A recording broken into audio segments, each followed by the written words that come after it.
आप जब सर्व कर रही थी और डिफरेंट डिफरेंट गवर्नमेंट्स को आपने आते और जाते हुए देखा होगा, क्या इस मामले में अप्रोच एक ही जैसी होती है कि जो हमारी स्कीम ऑफ थिंग्स में नहीं है, बियॉन्ड अ पॉइंट जो लग रहा है कि ये नहीं फिक्स हो रहा है, उसके लिए क्या एनकाउंटर का क्विक फिक्स होता है? क्या ये आपसे समझूंगा मैं, लेकिन इज्जा यादव जी के पास अभी जाना चाहता हूं। इज्जा यादव जी, हवाला दिया जा रहा है, गया बाराचट्टी का उदाहरण दिया जा रहा है, आशियाना मोड़ का उदाहरण दिया जा रहा है, लालू यादव का राज याद दिलाया जा रहा है और कहा जा रहा है उस जमाने में इन मामलों में क्या हुआ था।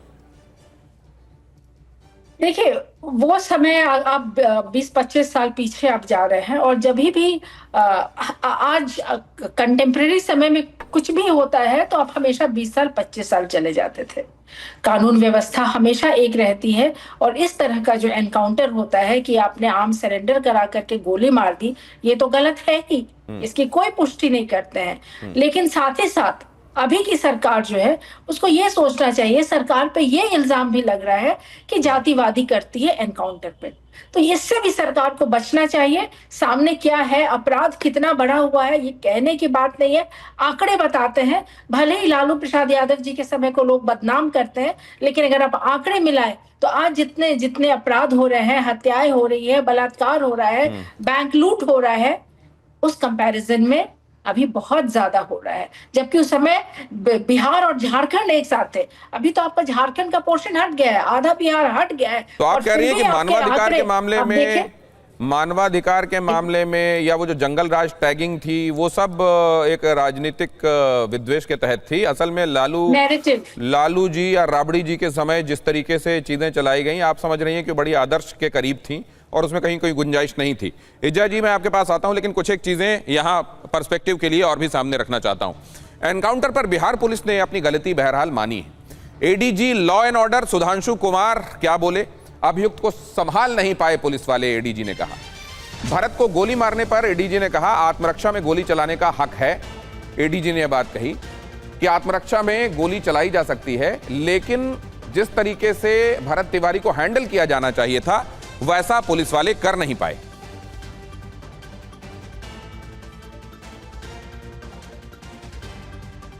अभियुक्त था, उसको उन्होंने ठीक से हैंडल नहीं किया और टाइमली उसको नियंत्रण में नहीं ला सके और उसका वीडियो वगैरह वायरल हुआ। इस आरोप में एक एसएचओ, 2 सब इंस्पेक्टर, एक एएसआई और एक कांस्टेबल जो थाना से गए थे, उनको सस्पेंड किया गया।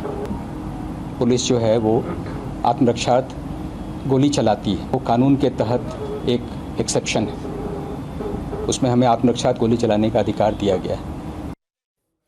बहरहाल बिहार पुलिस का दावा है कि उसने तो सेल्फ डिफेंस में गोली चलाई है, लेकिन परिवार का सवाल यह है कि जब भरत ने हथियार फेंक ही दिया था, बंदूक फेंक दी थी, तो फिर सेल्फ डिफेंस किस बात का किया जाना था? उसने तो सरेंडर कर दिया था, उस पर गोली क्यों चलाई गई? 17 जून 2026 का वो वीडियो इस समय लोगों के बीच में बहुत देखा दिखाया जा रहा है और इसके आधार पर यह दावा किया जा रहा है कि भरत ने सरेंडर कर दिया था, फिर भी उसे गोली मारी गई। आपको दिखाता हूं कि उस वीडियो में क्या क्या दिखाई दे रहा है जो महत्वपूर्ण है। आप इसमें देखेंगे भरत तिवारी और पुलिस आमने सामने नजर आ रहे हैं। इसी वीडियो में आपको आगे दिखाई देगा कि भरत तिवारी के हाथ में पिस्तौल नजर आती है। भरत से पिस्तौल फेंकने के लिए पुलिस कहती है।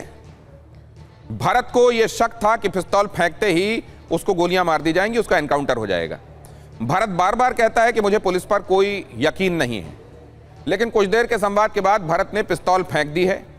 पिस्तौल फेंकते ही भरत के एनकाउंटर का दावा किया जा रहा है। हालांकि तस्वीरों में यह दिखाई देता है कि जब उसने पिस्तौल फेंकी तो पहले एक पुलिस वाले ने जाकर पिस्तौल को अपने कब्जे में लिया, फिर 3-4 पुलिस वाले आए और उसको कंधों से और हाथ से थामकर आगे बढ़ते हुए जाते हुए दिखाई देते हैं, और उसके बाद उसको ले जाया जा रहा था। जब उसका कहा जा रहा है पुलिस ने, एक पुलिस की तरफ से, कि उसने हमला किया और हमने आत्मरक्षा में गोली चला दी। बड़ा सवाल यह है कि भरत के सरेंडर के बाद उसका एनकाउंटर वाली परिस्थितियां क्या बन गई थी कि उसको मारना पड़ा गोली? ऐसी कौन सी स्थिति बन गई थी कि आत्मरक्षा आवश्यक लगने लगी थी और यह अपरिहार्य लगने लगा कि इसको गोली मारना पड़ेगा? यहां यह भी जानना जरूरी है कि एनकाउंटर पर नियम क्या कहते हैं। एनकाउंटर को लेकर नियम क्या है भारतीय कानून में? जैसा अभी DGP ma'am, x DGP ma'am बता रही थी कि भारतीय कानून में एनकाउंटर का कोई सीधा जिक्र है ही नहीं।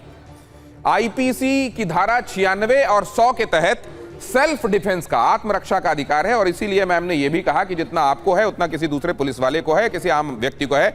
अगर उसके ऊपर प्राण का संकट आ जाए तो अपने आप को बचाने के लिए वो ये उपाय कर सकता है। एनकाउंटर में मौत पर सुप्रीम कोर्ट एनएचआरसी के नियमों का पालन ये देखा जाता है कि यहां क्या हुआ क्या नहीं हुआ, नियमों को देखा जाता है कि उनको फॉलो किया गया कि नहीं किया गया। एनकाउंटर में मौत पर एफआईआर होती है, स्वतंत्र फॉरेंसिक न्यायिक जांचें ये उसमें आवश्यक होती है, और ये तमाम बातें ये प्रमाणित करती हैं कि वो स्थितियां परिस्थितियां क्या वाकई ऐसी बन गई थी जहां सेल्फ डिफेंस में गोलियां चलाना आवश्यक हो गया था। फर्जी एनकाउंटर और हिरासत में मौत, ये एक महत्वपूर्ण मसला है। भारत में पुलिस हिरासत में सालाना औसतन 140 से 170 मौतें होती हैं, कस्टोडियल डेथ। 2000 से 2017 के बीच में देश में 1700 से ज्यादा संदिग्ध फर्जी मुठभेड़ सामने आए हैं। बिहार में पुलिस हिरासत में मौत के 2021 से 26 तक 76 मामले सामने आए हैं, और बिहार में 2022 से लेकर 2024 के बीच में 47 पुलिस एनकाउंटर दर्ज किए गए हैं। 47 मामलों में से 92% मामलों में मजिस्ट्रेट जांच लंबित है। 2022 से 2024 के बीच एनकाउंटर में दोष सिद्धि, मतलब कन्विक्शन की, जिसका एनकाउंटर किया गया क्या वो वाकई अपराधी था, इसको सिद्ध करने के मामले में जो आंकड़ा है वो सिर्फ 3% का है।